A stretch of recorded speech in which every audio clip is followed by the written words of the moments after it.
We're not even close. That's not even close. Guys, are you ready for Eric Neumann? Let's go. I'm Jewish. Understood. I've been doing comedy for a while. As a Jew, I'll tell you how I know I chose the wrong career. All right, I'll tell you how I know.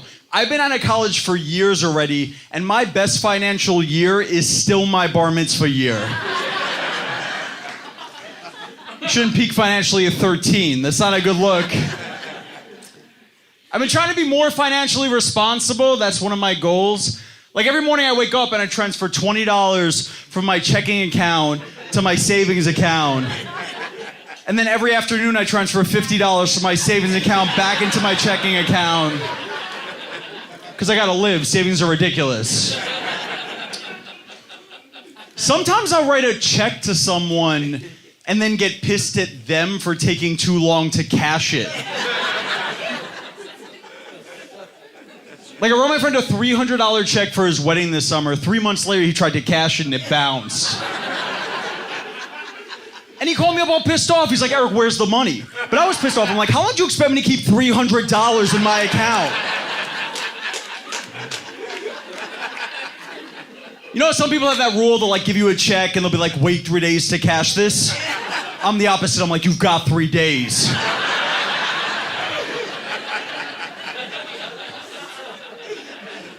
Then the money goes away forever. And being financially irresponsible does not only affect me. Like one day I'm gonna have to tell my kids, look, I'm really sorry I couldn't put you through college, but daddy wanted to take Ubers everywhere. So now you have to suffer. Everything's expensive, man. Gym's expensive. Here's my gym routine. You guys are welcome to use it. I do 10 reps, 10-minute break, 10 more reps, 6-month break. You guys,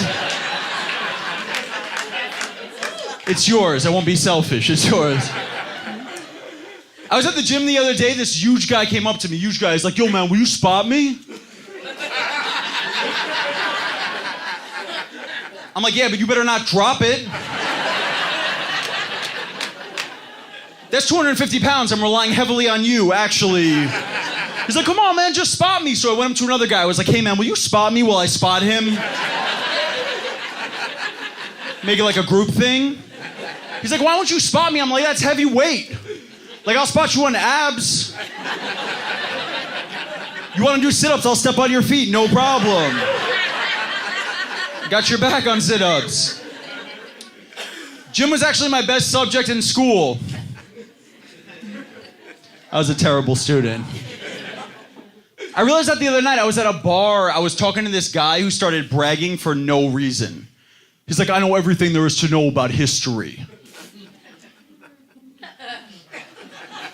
I'm like, no, you don't. He's like, ask me anything. Then I realized I didn't know anything about history because I couldn't even come up with a question for him. I was like, just start from the beginning. Adam and Eve, day one, let's do this. My mom knows I was a terrible student. She always goes, you know, your brother is book smart, but you're street smart. Which really just means people like you even though you're an idiot, right? It's not a compliment. My mom's very overprotective. She's like a super overprotective mom. She'll text me when I'm out at night. She'll be like, call me as soon as you leave the bar. I'm worried someone's gonna follow you home. I'm like, Mom, the whole point of me going out was to get someone to follow me home. She'll call me in the middle of the night to make sure I got home okay, but if I don't answer the phone because I'm busy, she'll call one of my best friends looking for me. Like I'm 30, that's fucking unacceptable. So finally I sat her down, I'm like, Mom, you have to stop calling my friends at 4 a.m. You're gonna give them the wrong impression. Right, because my friends are wasted at 4 a.m. I don't trust them talking to my mom on the phone at all. This is how I see the scenario playing out in my head, all right? My mom calls my best friend Joe at 4 a.m. She's like, hey, Joe, is Eric with you? Joe's like, no, I'm all alone. You want to come over?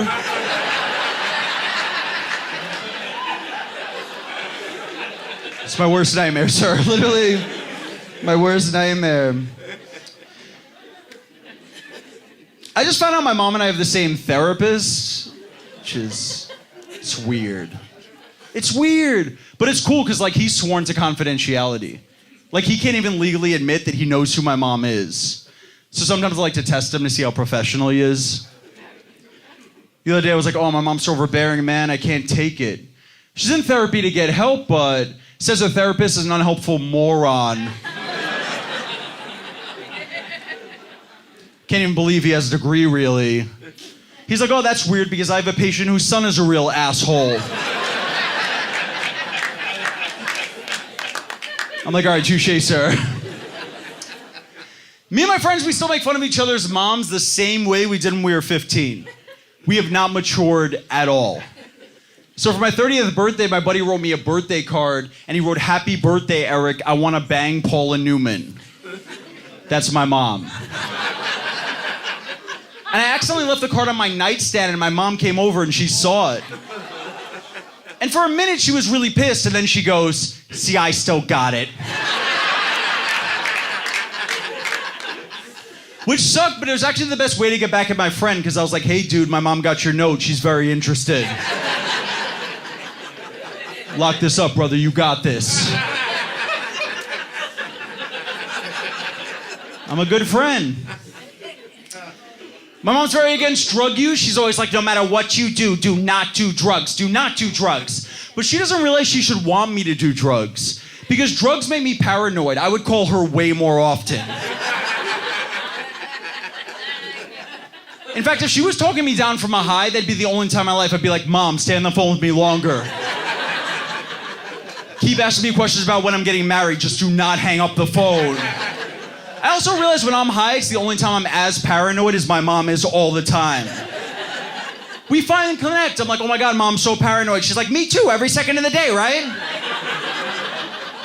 I'm like, no, I'm just worried I'm not gonna make a lot of money in my career. She's like, I was just talking to my friends about how you're not gonna make a lot of money in your career. It's fantastic. I smoke a lot of weed. I do that. Okay. That was the lamest reaction to I smoke a lot of weed that I've ever heard in my decade of doing comedy. So congratulations, audience. You're not living your lives correctly. Me and my friends, we do a lot of silly things when we get high. Like last week, we got really high. We were starving. Went to a restaurant. There was a 45-minute wait list. So we gave the hostess a fake name, Delante. We thought it was hilarious. We were high, right? Then 45 minutes later, they called Delante, but we forgot that was the name that we gave. So the hostess running around like, Delante, party of 4! Last call for Delante! So I turned to my friends. I was like, guys, we're 4 people. Let's just say we're Delante. Then the whole meal were like, shit, I hope the real Delante doesn't show up.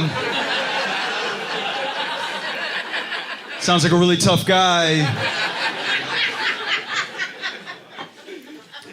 I didn't smoke pot for a really long time, but I had a friend who used to peer pressure me about it, which is weird as an adult to get peer pressured about weed. He was like, oh, smoke some pot, man, come on. I was like, no, I don't smoke. You know I don't smoke. He's like, I'm gonna get you to smoke one day. I'm like, no, you're not. I'm never smoking. He's like, yeah, well, one day, I'm gonna bake you weed brownies. And you're not gonna know they're weed brownies. And you're gonna eat them. I'm like, I'll know they're weed brownies. He's like, how will you know? I'm like, because you've never baked me brownies.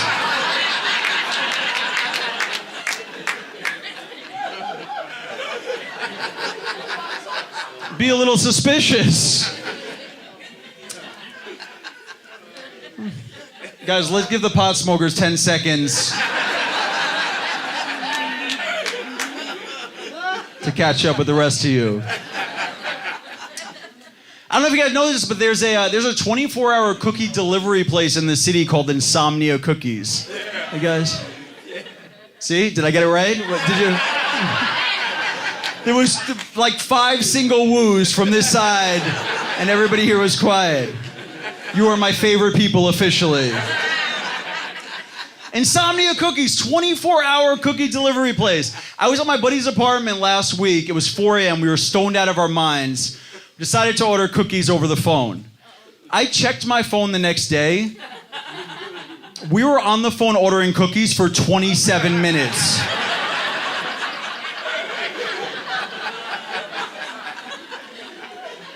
I guess we started to order, got distracted, continued to order, got more distracted. I feel like it's only potheads calling a cookie place at 4 a.m. anyway, right? Yeah. So the only qualification you need to work there is just like a lot of patience. If I was a hiring manager at Insomnia Cookies looking through resumes, I would want to see things like worked with special needs kids. Because that's the level of patience required. I don't know why we spend so much time on the phone with this woman carefully placing the order. It's not like we were going to be upset if they brought us the wrong thing. It's 4 a.m., we're stoned, we're not that picky. Because we ordered 6 chocolate chip cookies and 6 peanut butter cookies. But if they accidentally showed up with McDonald's...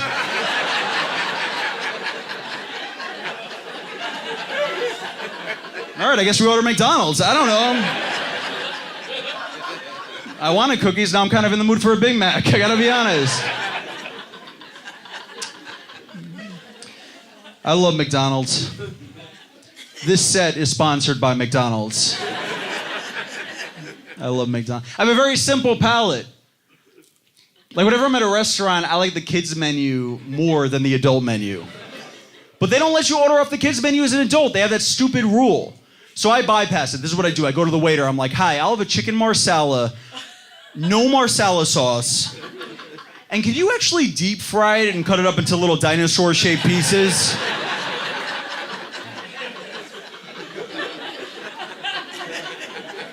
And if the chef struggles with dinosaur stars, are fine also. Not picky. If that doesn't work, I go to plan B. I'm like, hi, I'll have a peanut butter and jelly sandwich. The waiter's like, I'm sorry, sir, you can only order that if you have your child with you. I'm like, I'm actually infertile.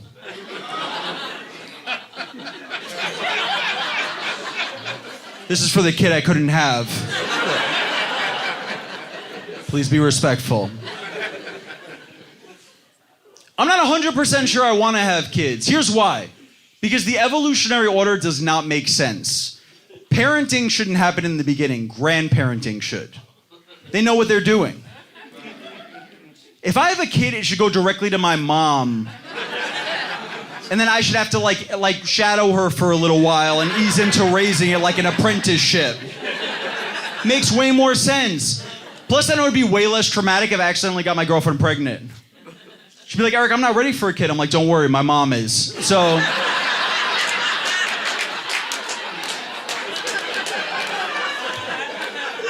it's out of your hands.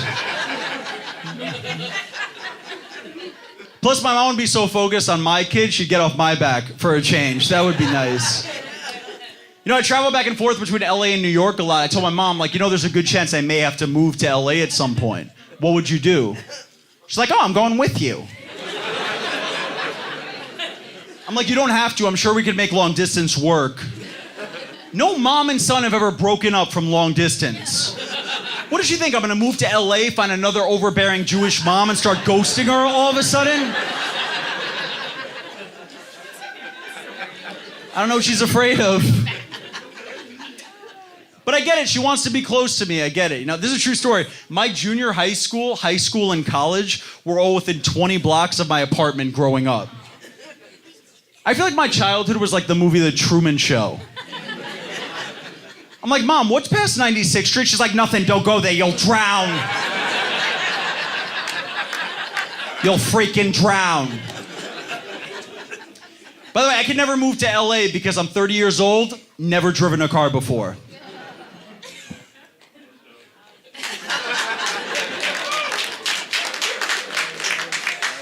I've never even taken driving lessons. At this point in my life, it's less embarrassing for me to have lost my license because of a DUI than to have never gotten my license. Right? Because people always ask me, they're like, Eric, you really don't know how to drive? I'm like, of course I do. I'm just an alcoholic. I'm not a loser.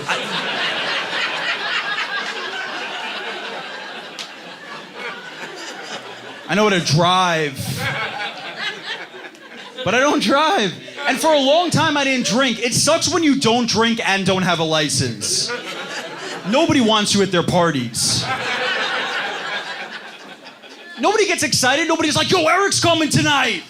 You know the guy who won't drink with us and can't drive any of us home? The dude who's freaking useless? He's coming.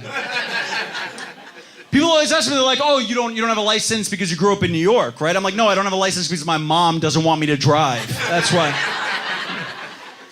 She says I'm too distracted to be on the road. But she doesn't want me in anybody else's car because she doesn't know how well they drive. And she doesn't want me to take an Uber home because she doesn't want the Uber driver to have my home address.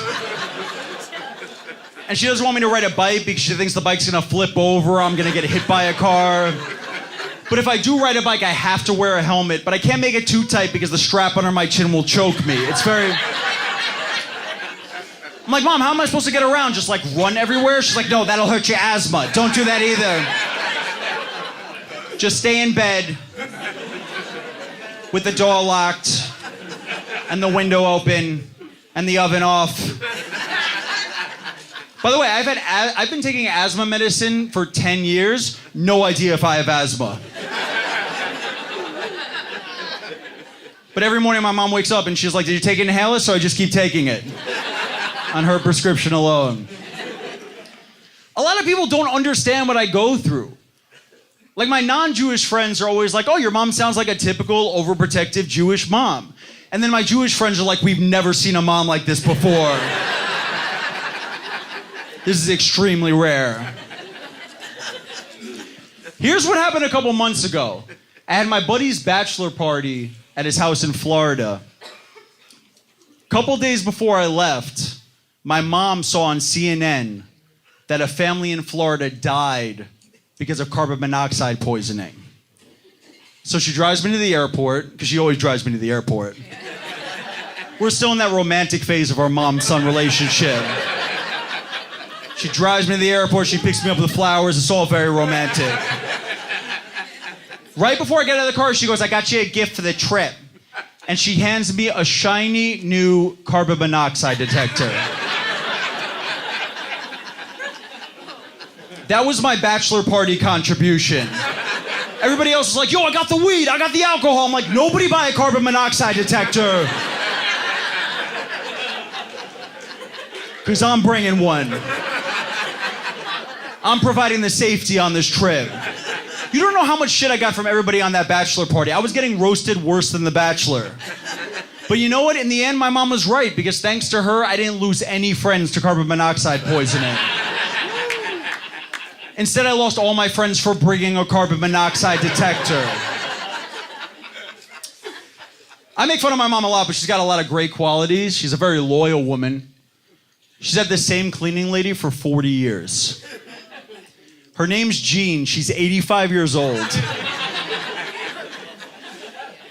Jean's so old that my mom tells me to clean up my apartment before Jean gets there to help her out.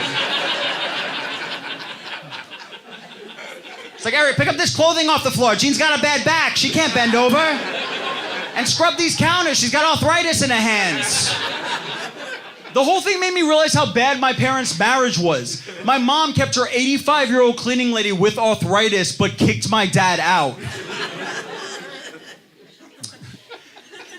You guys got really sad all of a sudden.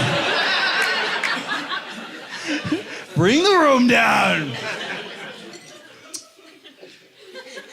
When they got divorced, me and my mom, my brother, we moved into a 2-bedroom, and my mom told my brother and I that we could choose which bedroom we wanted. And one of them had a French door, which is like the clear glass. And I chose that one because I thought it was classy. I'm like, French door, classy. You know what's not classy? Hanging a bedsheet every time you want to masturbate. That's not classy.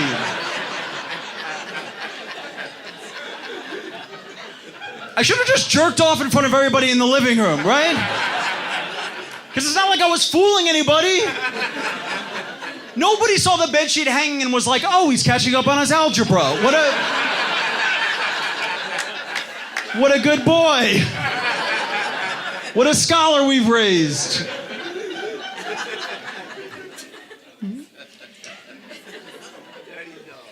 But I just moved out of my mom's apartment. I did it. I'm independent. I did it. Did it. So I do my own laundry. That's a big thing in my life. Oh, laundry, it's so annoying. You have to like wash it and dry it and wait a couple months and fold it. It's just, it's the worst. Every week I bring my bed sheets to the laundromat because I like clean sheets. I think it's an important thing to have clean sheets. And every week they get mixed up with other people's clothing. Every week. Guys, can I tell you, there is literally nothing scarier than waking up after a night of being blacked out drunk and finding a child's sock in your bed.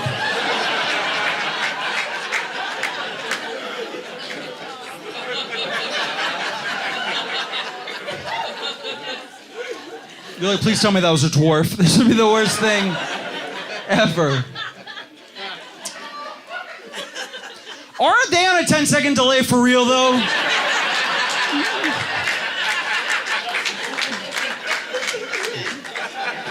I'm like honestly rooting for weed because if not, they're dumb as fuck, right? I mean, You guys are fantastic.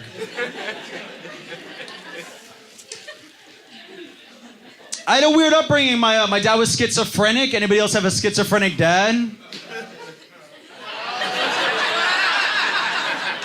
Some guy who's really proud of it, I guess. It was confusing growing up with a dad with schizophrenia, especially growing up as a Jew. You know, because my mom was always like, Jesus doesn't exist. And then my dad would pull me to the side and be like, hey, listen, I'm Jesus.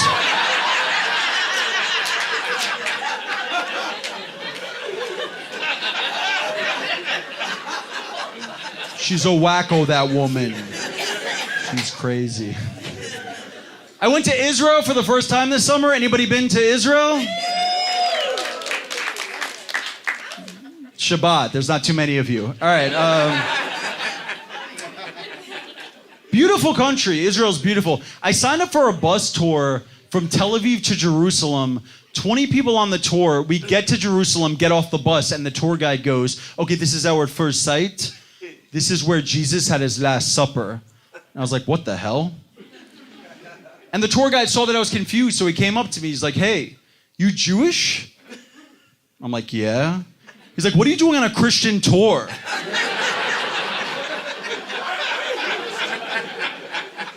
I'm like, I didn't know it was a Christian tour. I'm like, you have an Israeli accent. Are you Jewish? He's like, yes. I'm like, why are you a guide on a Christian tour? He's like, I go wherever the money is. I'm like, oh, you really are Jewish.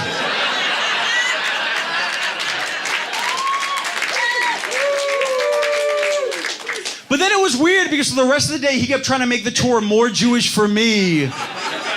And all the other Christian people were getting pissed off. So right before we get back on the bus, at the end of the day, he goes, okay, everybody, this is our last sight of the day. This is where Jesus turned water into wine. Supposedly.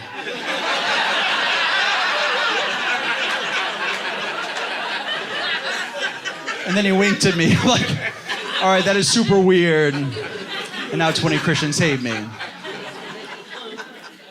I don't know if you guys know this, but if you're Jewish between the ages of 18 and 26 years old, they send you on a free trip to Israel called Birthright. You guys, same four Jews? All right. And I never went on that trip, and I was talking to this girl about it the other day. She's like, you never went on Birthright? Going on that trip is the most Jewish thing ever.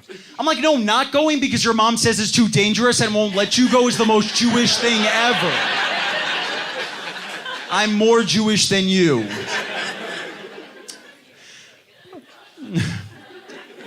One of my favorite holidays is coming up next week, Passover. Same four. Am I lying?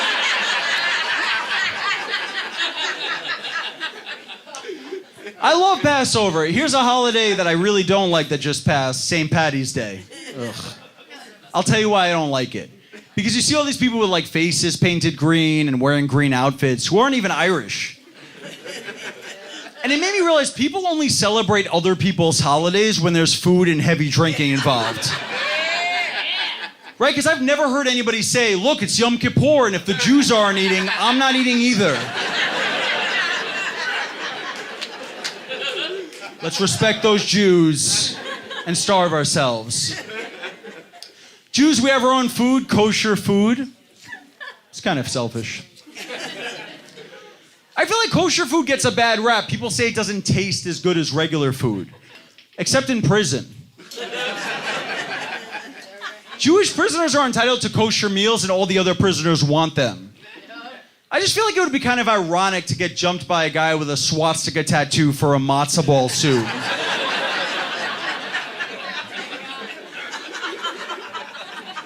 A lot of people are pretending to be Jewish in prison just to get the kosher meals. People are actually smuggling in Jewish paraphernalia. That's weird, right? Yo, man, did you hear what happened to Jose? He's doing 6 weeks in solitary. They found 9 dreidels in his ass.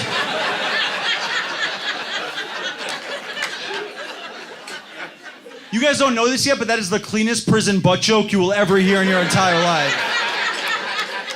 So appreciate it. Being a Jew has made me a very anxious person. Like, some people meet me, they think I'm arrogant. I'm an emotional wreck. I'm so anxious. Like, whenever I have sex with somebody for the first time, I take Viagra. Because I'm a nervous lover. I can't help it. I'm kind of a nervous lover. That got an applause last night.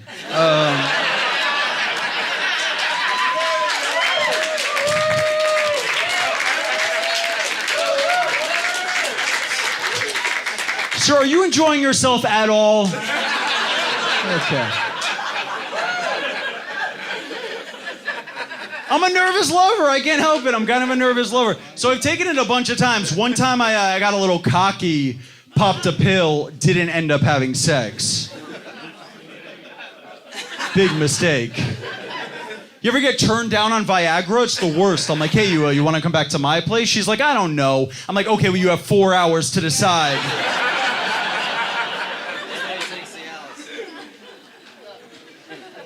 I feel like Viagra's in its own category as a drug, right? Like, it's not like weed. Because if you smoke weed and you find out somebody else smokes weed, it's a bonding moment. Yo, you smoke weed, I smoke weed, yeah. But I can't do the same thing with Viagra. Right? I can't meet some dude and be like, hey, man, you do Viagra too? We should do it together sometime. Be like, yeah, I think I'm just gonna get back to the party, actually. Nice to meet you, you freak. These are the things you have to deal with being Jewish.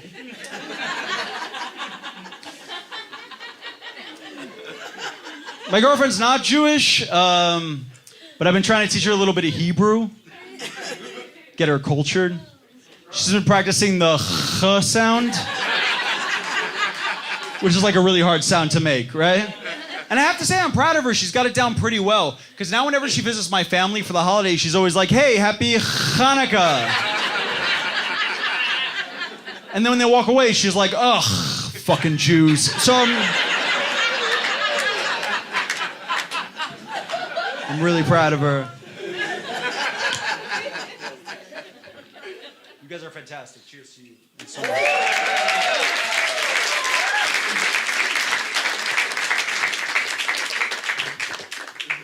Jews are very big on dating other Jews.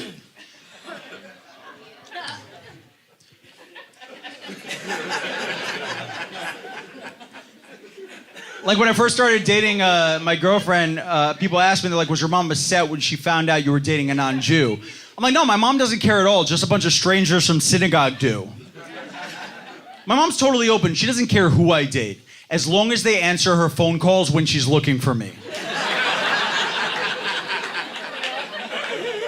That's her one qualification. She doesn't want me to be with a Jewish woman who puts her straight to voicemail. She would way rather me be with a Muslim guy who texts her when we get places.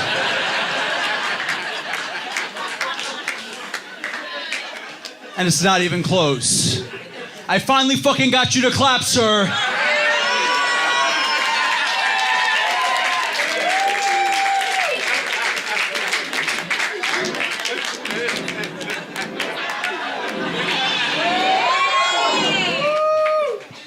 Sir, why do you have a constant state of I want to kick your ass look on your face?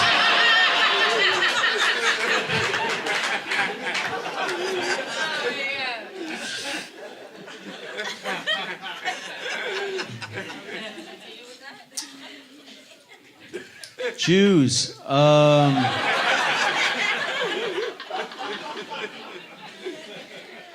My Orthodox friend recently got married and he didn't invite my girlfriend to his wedding because he said he doesn't approve of me dating a non-Jew. I'm like, why don't you say it's because you are Jewish and don't want to pay for an extra plate?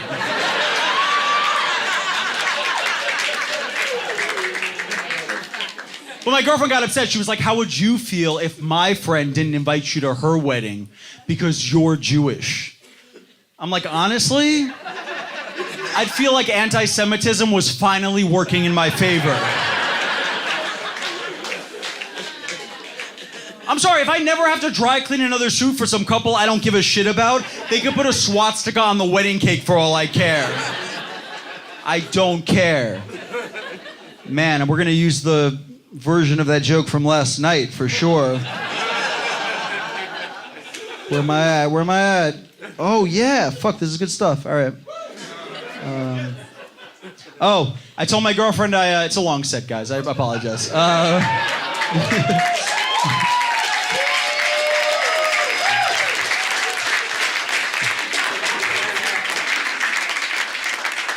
I told my girlfriend I wanted her to convert. She's like, I don't want to convert. I'm like, all right, I'll make you a deal. If you convert, I'll start eating bacon. Which is a terrible deal for her, right? Because I'm basically saying, if you ruin your life for me, I promise I'll enjoy my life more for you. Judaism is very important to me. Here's how Jewish I am. On Halloween night, my costume was Hanukkah glasses. That's it. I went to a party, I ran into this guy who had a matching Hanukkah outfit, but no glasses. I had his one missing accessory. His name was Roy, we took a picture together. I was so angry at myself for being straight. Because what a waste of a perfectly romantic moment. We would have the best story for our grandkids. That's lightning in a bottle right there. I've never had that type of karmic sign that I should be with my girlfriend ever. I met Roy for 2 minutes. I went home. I resented my girlfriend the entire night. I'm like, yeah, you're okay, but you're no Roy. Let's be honest. And there's no way I'd actually be with Roy. Okay, there's one way I'd be with Roy. If I was telling this joke on stage one night and somebody popped up in the audience and he was like, I'm Roy, and it's actually him, I'm having sex with him that night.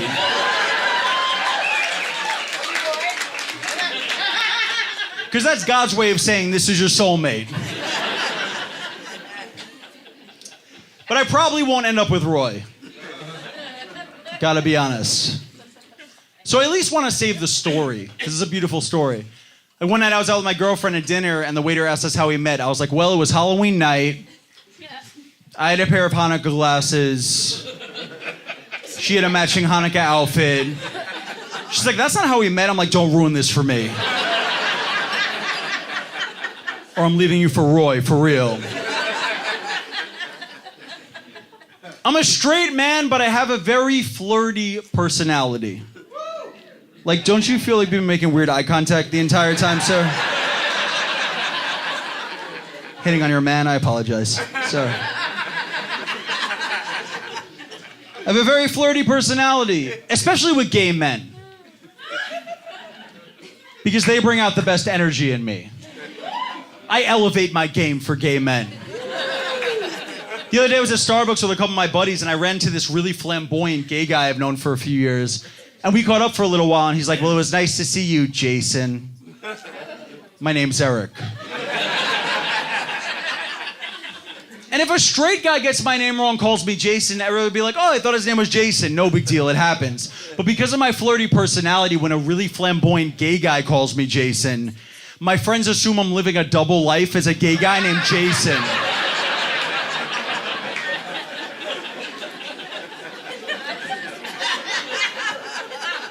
Like I'm banging chicks under Eric, I'm blowing dudes under Jason. It's my identity, which I'm equally proud of, by the way. I told that joke the other night. I was like, I'm a straight man, and I swear I heard somebody in the audience go, "Not true!" I'm like, did you just say "not true"? And some other guy goes, no, he was talking to the waiter. He said nachos. That's how insecure I am about my sexuality. Somebody yelled out nachos, and I'm like, why don't you believe me?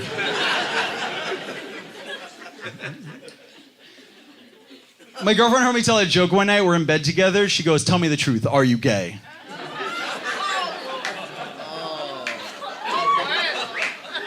I'm like, well, I think about it sometimes. She's like, why can't you answer the question? I'm like, because I've been having sex with you for a while. You should know the answer. But she kept pushing. I'm like, no, I'm not gay, all right? They're jokes. I'm not gay. So we're about to fall asleep, and then she makes a move on me. Here's the thing. I was so aware of how important it was for her to have sex with me in that moment that I got too nervous and couldn't get hard.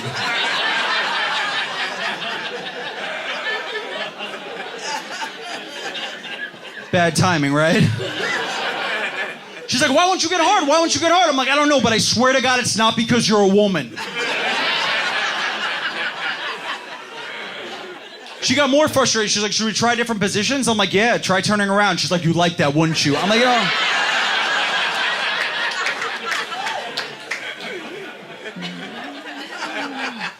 I'm leaving you for Roy. Roy and I are recently Facebook friends. That's cool. I just saw on Facebook that the girl I lost my virginity to recently got married. Which sucks, because now I'll never get a chance to prove to her I got better at sex. She'll always know me as that guy. No matter what. In 10 years, I could put up a photo of me, my wife, and my 3 kids. She'd be like, I bet you he was shivering and shaking while he was making those kids.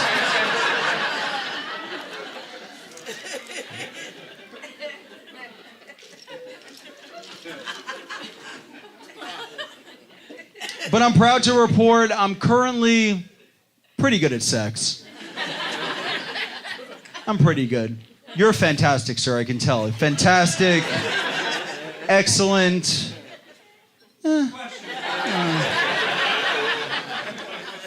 I'm pretty good at sex. But even if I wasn't, I'd still do it. Right? Sex is one of those things, no matter how bad you are, it won't stop anyone from still doing it. But like, nobody who can play the violin is running around like I have to play every single violin I could get my hands on. See that violin over there? I play the shit out of it. No, if you can't learn the violin, you quit. If you can't learn sex, you keep disappointing people until you die.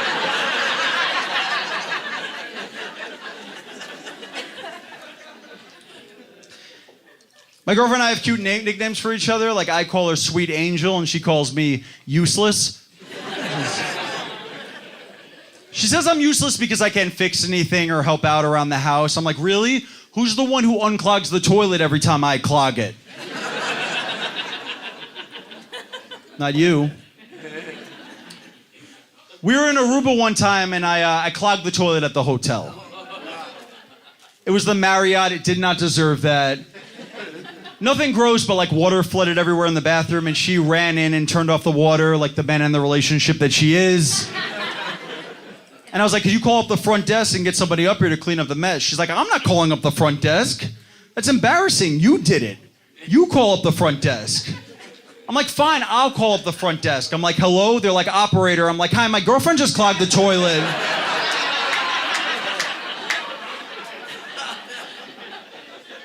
She was a little embarrassed to call you herself. She's trying to pin it on me. We had a great time in Aruba, but I feel like we hit that point in the relationship where every time we go on vacation, people expect me to propose. I'm like, oh, we're going to Aruba. They're like, you're gonna propose? How are you gonna propose? It can't just be a normal vacation anymore. Because anything besides a proposal feels underwhelming. But like, I can't go back to her parents and be like, hey, we have a huge announcement. Your daughter and I are officially scuba certified. We've been waiting a long time. He took the plunge. I love going on vacation, but I only get to go like 4 months. Sorry, let's start that over. That's going to be fucked up on recording. I love going on vacation, but I only get to go for like 4 days max.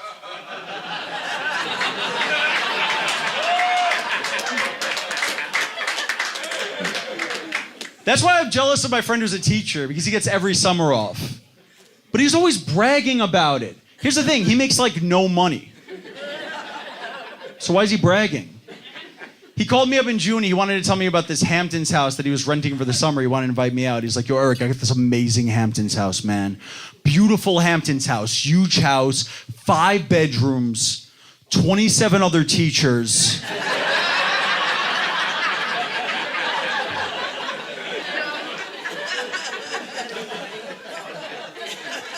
Oh, is it on the beach? He's like, it's like right on the beach. It's like 32 miles from the beach.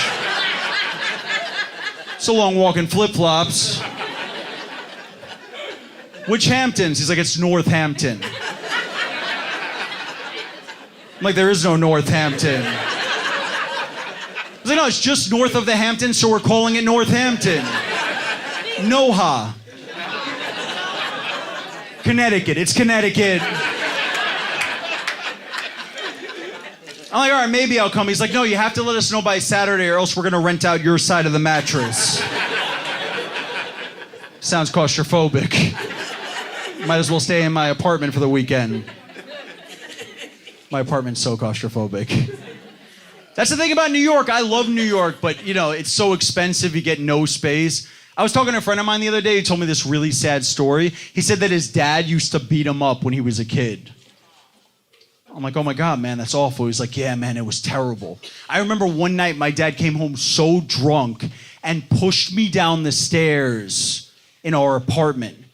And my only thought was, you have stairs in your apartment?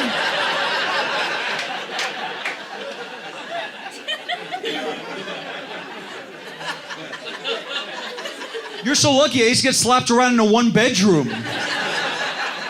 Like, be more appreciative. I take a beating for a spiral staircase any day. For a duplex? Are you kidding me? I lived in New York my whole life. I'm a huge Knicks fan. Anybody familiar with that level of torture at all? Oh my God. It's painful, man. It is the worst. But I got my money's worth one game this season. I was at a game. While I was there, I noticed that Lisa Ann, the porn star, was sitting a couple of seats away from me. I can tell you know what I'm talking about, sir. Yeah, this like creepy look.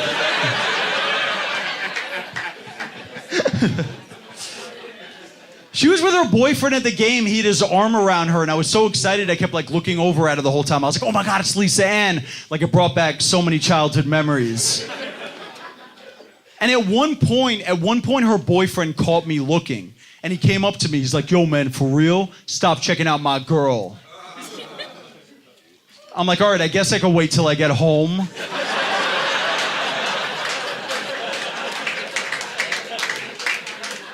He's like, that's disrespectful. I'm like, me checking out her clothes on is the most respectful I've ever been to her. Like, don't be mad at me, be mad at everyone on slutload.com. That's a real site, by the way, sir, slutload.com. An old pro. My girlfriend knows I watch porn, by the way. It's cool. She's understanding. But the other night, she was on my computer, my email was open, and she noticed that I emailed myself specific porn links. She's like, I'm not even angry, I just need to know why. I'm like, I'm kind of sentimental, like even with porn. Because one time I was 16 years old, I found this porn video I was in love with, and I closed my computer, I didn't save it, like an idiot. And then for years I couldn't find it. I'm like, shit, will I ever see it again? I don't know. And then 6 years later, I was 22 years old, I opened my computer, boom, popped up again. I swear to God, I almost broke down in tears. One of the most emotional moments of my entire life. So that's why I email myself porn links, just to be safe. You know, just to be safe.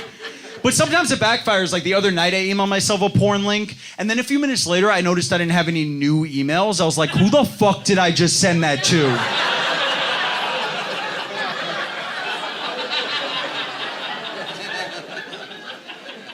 And this strange guy wrote back, he's like, dude, I've been looking for this for years. Thank you so much. Guys, we got about 7 minutes left in this thing. How we feeling? We good?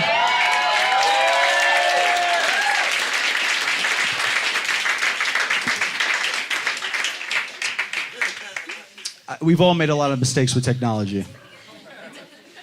Costly mistakes. I have. I've messed things up with women a million times. So I like when women make mistakes. That makes me feel good.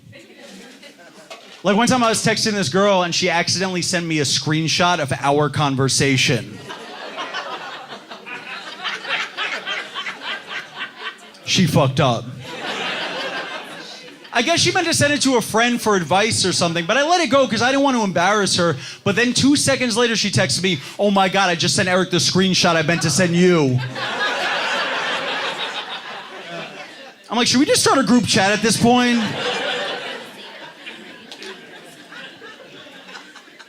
Guys, I don't want to brag, but I've sexted with a lot of women.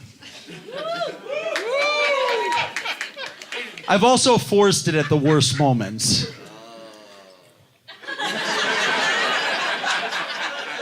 Weirdest noise I've ever heard come out of a person's mouth at a comedy show or outside a comedy show. I've definitely forced sexting at the worst moments. One time I texted this girl, I was like, hey, what are you up to? She's like, I just got back from the hospital visiting my grandfather. He's very sick. I'm like, oh man, I'm sorry. She's like, yeah, it's been really hard. I'm like, you know what else has been really hard?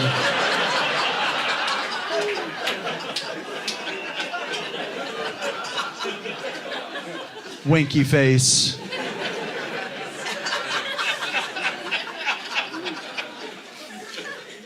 By the way, the first time you sext in a relationship, that's a big deal. That's a huge milestone. Because I remember the first time my girlfriend and I sexted, we hadn't slept together yet. And it got to that point of the sexting where it was like really hot, where I like dirty talking for a while.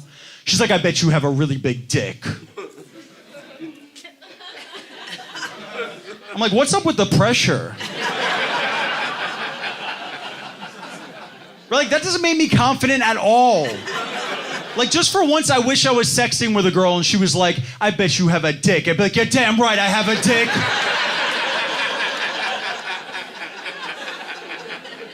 It's there. Attached and everything. Sometimes I feel like we've lost some of the sexual excitement in the relationship because recently I've been mixing up my girlfriend's nicknames with my brother's nicknames. It's like a really bad sign, right? And she caught on. Like a few weeks ago, she was like, I feel like you don't love me romantically anymore. And I was like, that's not true at all, little buddy.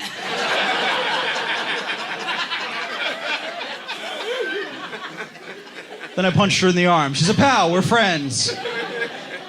She's so smart though, like I had a stiff neck for a few days. She's like, I bet you got it from checking out too many women on the street.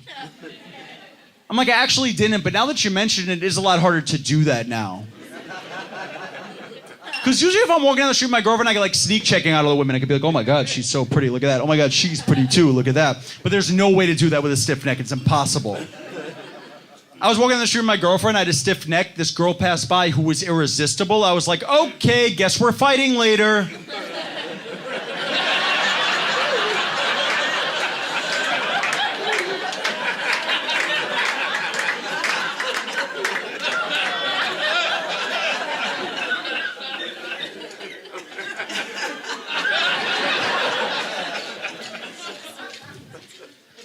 Guys, I figured out my favorite part about the internet. I figured out my favorite part. I love how when you type in a new password, it'll tell you how strong or weak the password is. And that's a really cool feature. I wish we could use that feature for everything in life. Like whenever I'm apologizing to my girlfriend for something. Baby, I'm really sorry I didn't call you back. I was busy. Weak.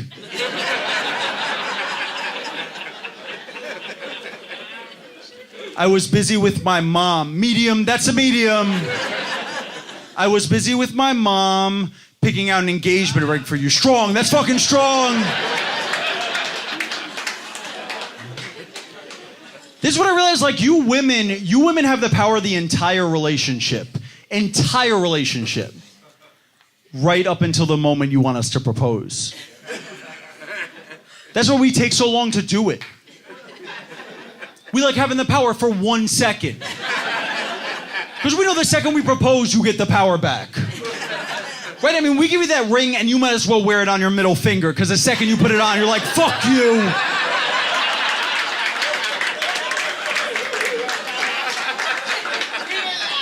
I hate your friends, they're not coming to the wedding.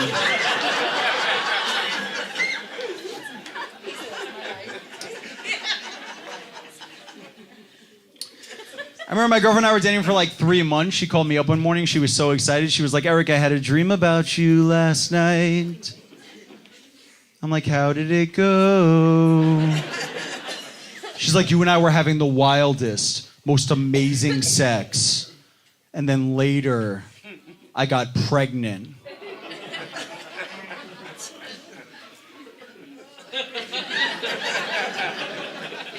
And we raised a baby together. She's like, what do you think? I'm like, I think you overslept a little.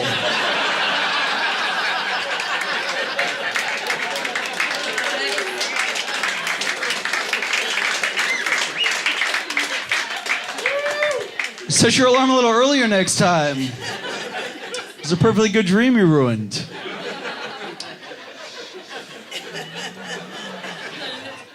Sometimes she'll get frustrated with me for really silly reasons. Tell me this silly reason to get annoyed. She got annoyed with me a few months ago because my list of top 3 favorite movies of all time hasn't changed in 15 years. It's kind of a silly reason, right? I'll tell you what they are right now. Number 1, Terminator 2 Judgment Day, best movie of all time. Will never change. Number 2, The Terminator, second best movie of all time. Will never change. Number 3, Titanic. I'm a little emotional. Titanic, number 3. It won't change. And my girlfriend got annoyed. She's like, so many new movies have come out since the 90s and you don't replace them. I'm like, yeah, you should appreciate that I'm a loyal guy. I mean, think about it. So many new women have come out since you.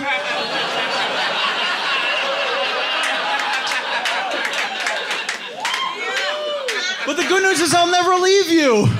I'll never let go. I'll never let go. And even if I do, I'll be back. So that's...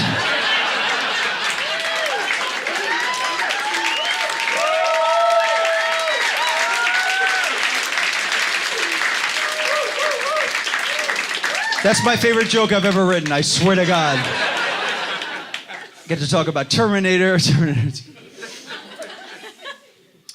I think the thing I'm into the most right now is sex music playlists. I love sex music playlists. All right, if you're not adventurous enough, this is what you do. You make a list of songs, you play it while you're making love. It's a beautiful romantic thing. I love sex music playlists because they involve so much creativity. Like, you have to be creative about them. That's why I kind of wish there was after sex music playlists. Because those would be way different, right? Because sex music playlists are always like romantic songs, right? Like, I'll make love to you like you want me to. After sex music playlists would be like, clean up, everybody, everywhere. Clean up, everybody, do your share.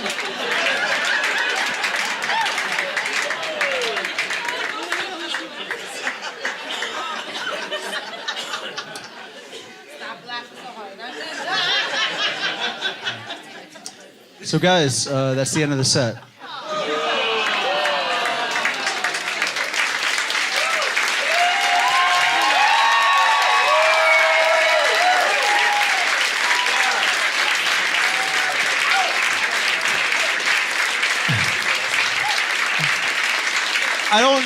I don't want to get too sentimental. I'm a very sentimental person, and I don't want to get too sentimental. I just want to seriously thank you guys for coming out, because you've been like unbelievably amazing.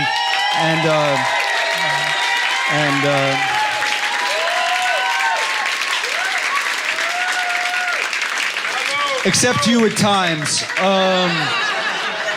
You've been fantastic. You guys have been fantastic. I started on this stage in 2008, February 2008. I started on the stage. I was a 20-year-old kid. I had no idea what the fuck I was doing. And I've been on this stage probably more than anywhere I've ever been. Actually, the stage used to be over there. So you're sitting on the stage, assholes. The stage used to be over there, and they moved it. Jerry Seinfeld came here, and he did his Netflix special. He came back to the club after 40 years, and he did his Netflix special. I don't know if you guys saw it. It was unbelievable. Not as good as mine, but pretty good. And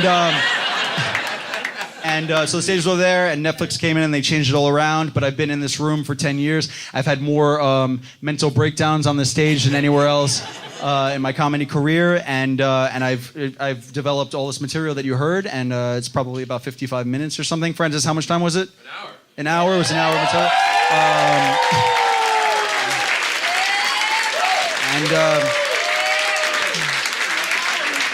And I had this opportunity. A label wanted to work with me, and they're a great label. And so I'm probably not going to do this material again because I'm so fucking sick of it. But you're probably going to hear it in your cars. I won't hear it in my mind because I don't drive, so thank God for that. But you might hear it in your car. It's going to be on Pandora and Spotify and Sirius XM and all this stuff. And that's it. Yep. And just one more time, just please give it up for my good friends and the guys who opened the show. Francis Ellis hosted. He's tremendous. Francis. And Mark Gerber, my dear friend Mark Gerber, and Emma Willman, who's fantastic. Thank you so much, guys. You've been fantastic. I'm Eric Newman. Have a good night. Bye.